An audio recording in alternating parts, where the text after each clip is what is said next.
Gianni, I have something interesting to share with you. Do any of you know what this is?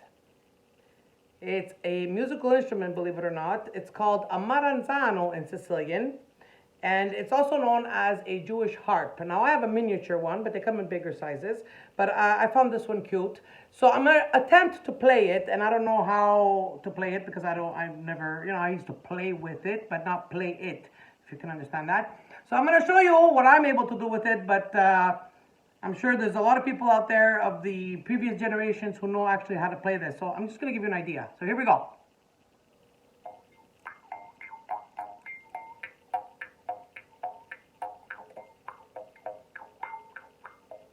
So that's all I know. It's just so you can hear the sound.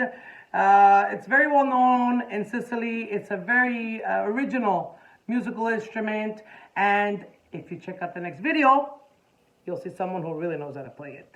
E come sempre, ci vediamo presto. Salutamu!